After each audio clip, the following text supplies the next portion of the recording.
ఓం నమస్తే. ఆత్మీయులకు గీతా జయంతి శుభాకాంక్షలు.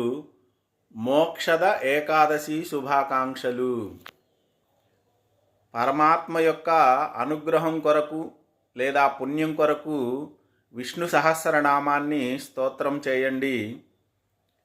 భగవద్గీతను మాత్రం పుణ్యం కోసం పారాయణ చేయవద్దు. మన కర్తవ్యం ఏమిటో తెలుసుకోవడానికి భగవద్గీతను చదవాలి. భగవద్గీతలో ఉన్న వాక్యాలను కనీసంగా కొన్నైనా ఆచరించి తీరాలి.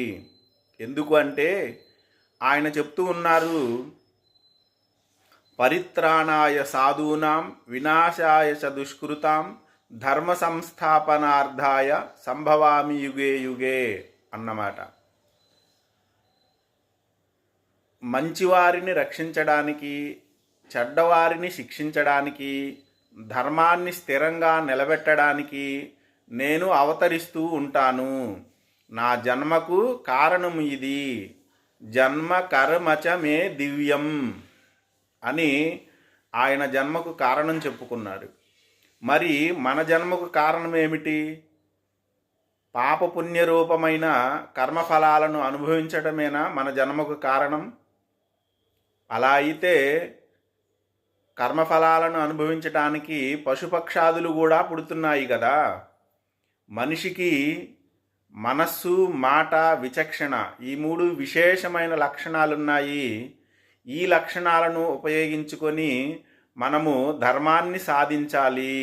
శరీరమాద్యం కలు ధర్మ సాధనం అని చెప్పారు కదా. మానవుని యొక్క జన్మ ఉత్తమమైనది అయితే మరణించిన తదుపరి మనిషి చేరాల్సినది ఊర్ధ్వలోకాలకు, లేదా ఉత్తమమైన మనిషి కన్నా ఉత్తమమైన జన్మను తీసుకోవాలి. అది మోక్షస్థానమై ఉండాలి.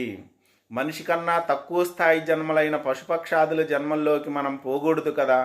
కనుక భగవద్గీతలో చెప్పిన మన కర్తవ్యాన్ని మనం తప్పకుండా నెరవేర్చాల్సిన అంశం ఉంది.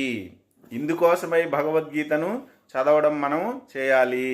ఈ భగవద్గీతను చదివి ఆచరించటం వల్ల ఏం జరుగుద్ది అంటే, ప్రతిరోజు మనిషి జలములతో స్నానం చేయడం వల్ల శరీర మాలిన్యం తొలగిపోద్ది.